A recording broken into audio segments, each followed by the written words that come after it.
Entendes o que estás lendo? O podcast que te leva através das páginas da Bíblia, livro por livro, capítulo por capítulo. Uma exposição bíblica emocionante. Aperte os cintos e embarque comigo nesta viagem.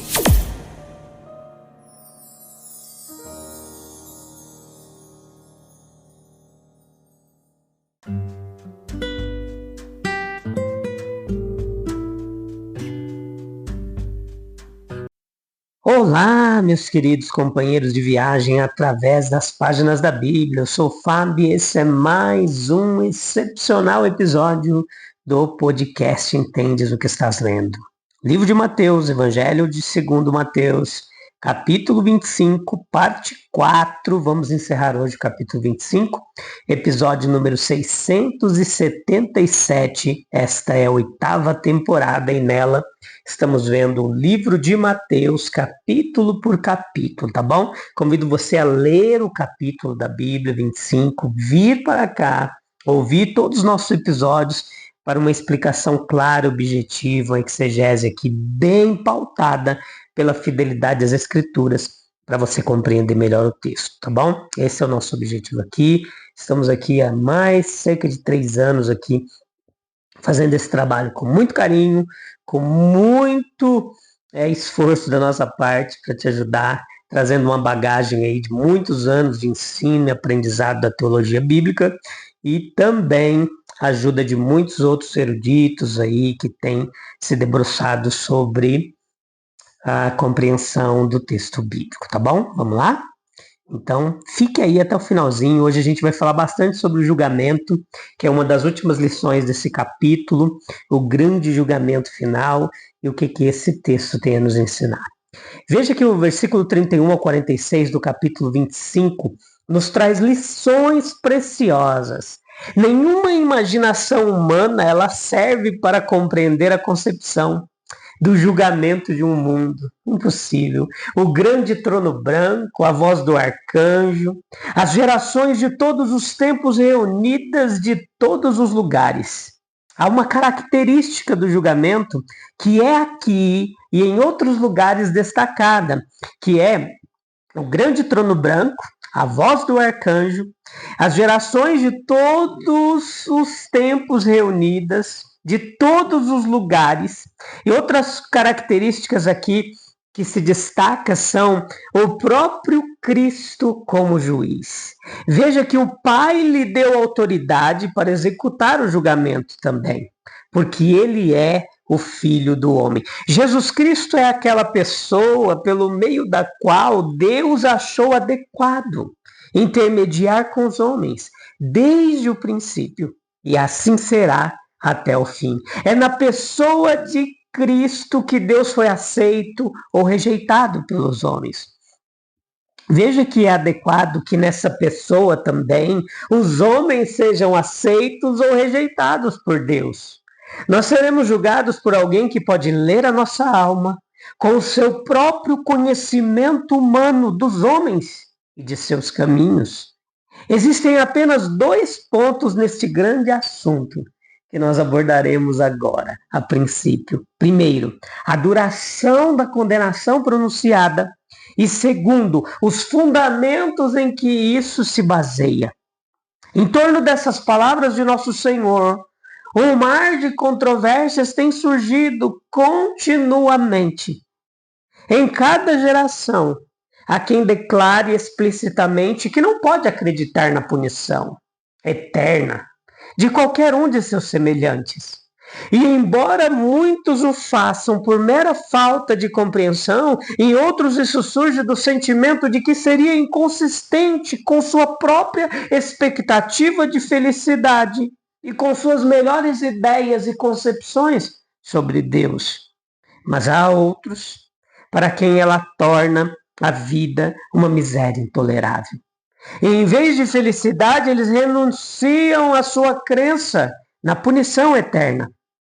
Mas a crença não deve ser determinada por nosso desejo ou razão, mas pelas Escrituras sagradas. Se nos voltarmos para o ensinamento de nosso Senhor, e tentarmos descobrir se ele ensinou a restauração universal, a conclusão distinta parece ser que ele não ensinou. Suas palavras aqui são a amostra justa de seu ensinamento sobre este ponto. E aparentemente ele quis com elas transmitir a impressão que todo leitor simplista e imparcial recebe delas. De que a duração da punição dos perdidos era igual à duração da bem-aventurança dos salvos. Sim, perceba que no decorrer do tempo, a palavra eterno ela tornou-se o termo mais comum para expressar o que dura em oposição ao que passa. Ocorre em todos os lugares da Bíblia. Na Epístola aos Hebreus, cujo propósito é trazer à tona a natureza duradoura, permanente, absoluta, final e eterna da nova aliança em oposição à natureza temporária e transitória da dispensação do Antigo Testamento.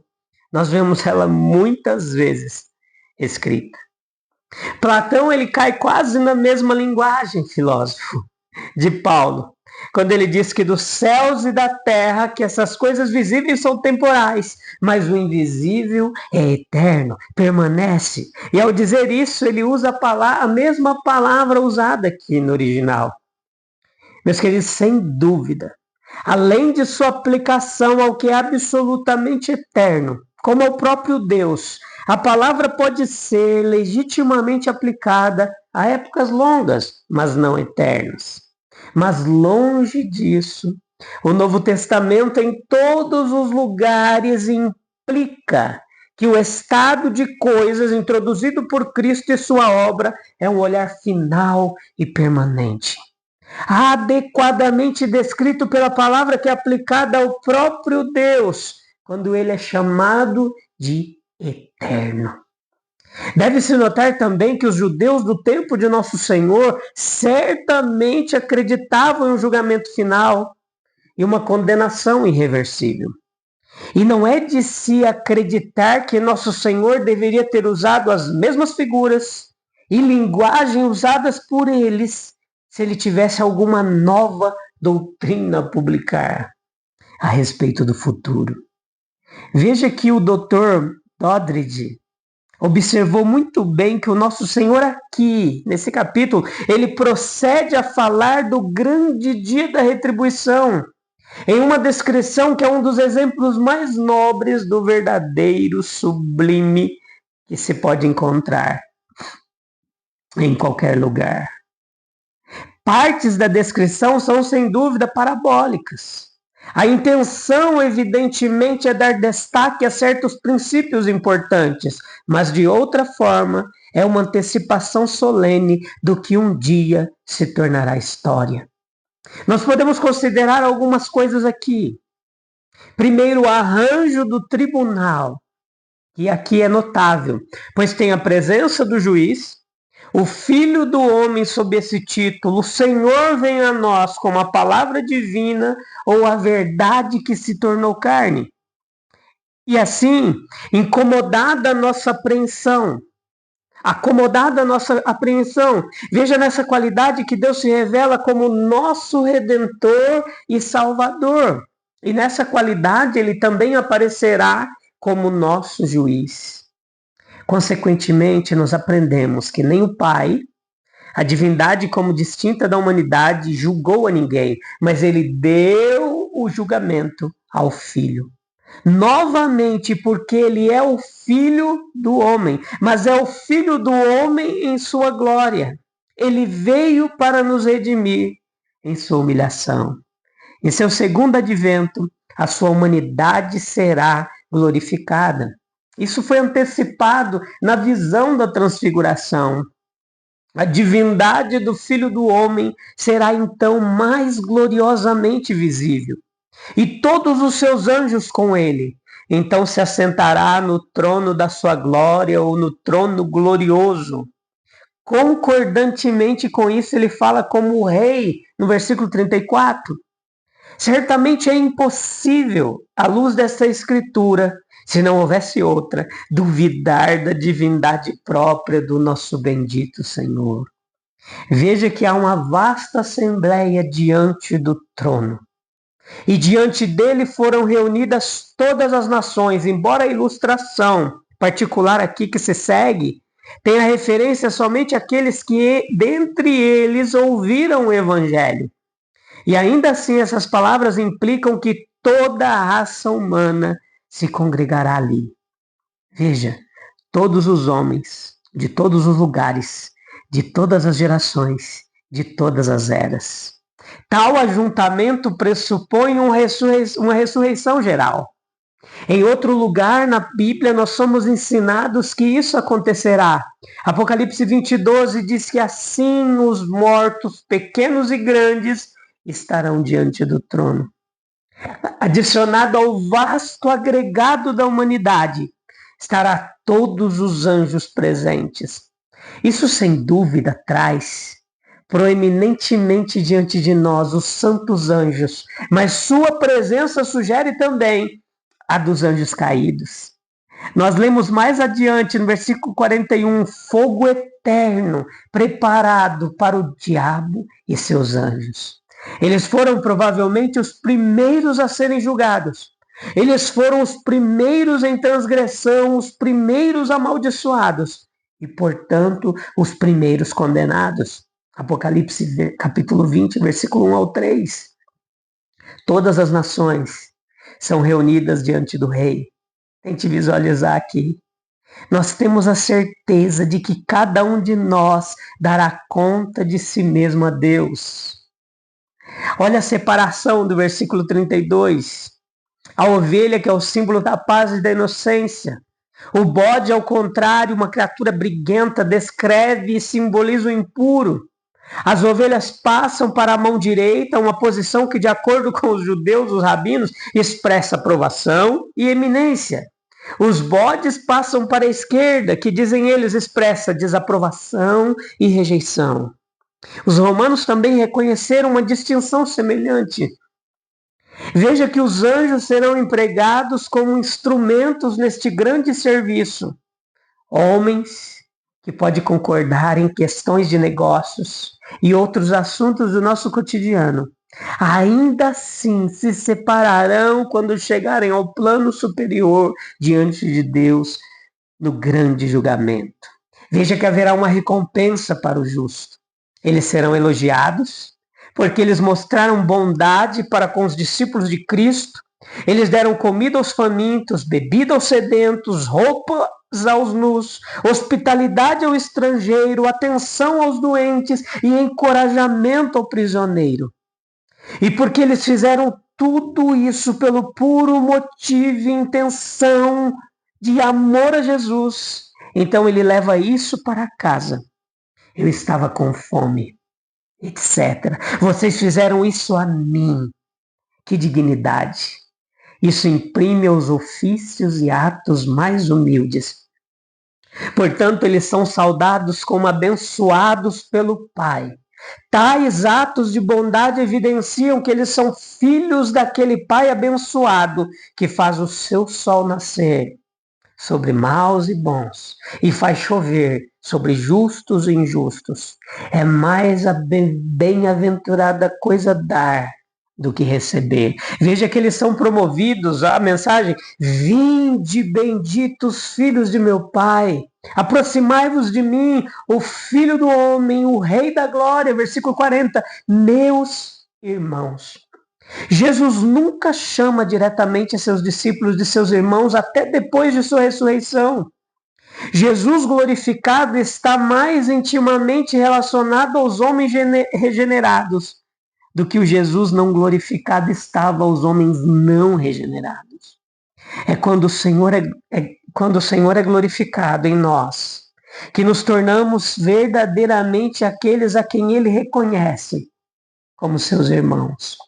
No entanto, veja que é uma referência adequada que impede o discípulo de falar tão familiarmente do Senhor. Nem mesmo Tiago, ele presume chamar a si mesmo de irmão do Senhor. Outra mensagem é: herdareis o reino. Isso implica coroa, trono, cetro. preparado para vocês desde a fundação do mundo, ou seja, nos termos da aliança eterna, que promete recompensas à obediência da fé. Para vocês, ou seja, que fizeram as obras que provam a genuína fé. Tudo isso se resume em vida eterna. Esta é a união com Cristo, que é a vida. 1 João 5,20. Sabemos também que o Filho de Deus já veio e nos deu entendimento para conhecermos o Deus verdadeiro. A nossa vida está unida com o Deus verdadeiro, unida com seu Filho, Jesus Cristo. Este é o Deus verdadeiro e esta é a vida eterna. Pense um pouquinho comigo.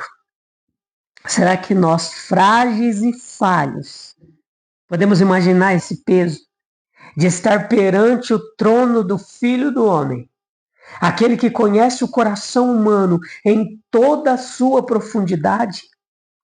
Como podemos nós, meus queridos, medir a eternidade que nos aguarda, quando cada ação nossa é olhada pelo próprio juiz que se fez carne e habitou entre nós? Vamos orar para a gente encerrar mais um episódio? Eu volto em breve, se Deus quiser, para a gente meditar no capítulo 26, que tem muita coisa legal para a gente aprender mais da palavra de Deus. Procure um local em silêncio, calmo e tranquilo, para a gente falar com Deus. Vem comigo, se una a mim nessa oração. Senhor Deus eterno, Tu que nos deste Cristo como Redentor e Juiz, ajuda-nos a viver cada dia à luz da Tua verdade e justiça. Que o nosso coração seja sensível à Tua voz, que nossas ações reflitam o amor e a misericórdia que nos ensinaste. Prepara-nos para aquele dia, não com medo, mas com esperança, confiança na Tua graça. Amém, amém e amém. Como é que você está? Pronto para se encontrar com Cristo? Consulta aí seu coraçãozinho, sua consciência, tá bom? E a gente volta no próximo episódio. Deus abençoe. Um abraço. Até breve.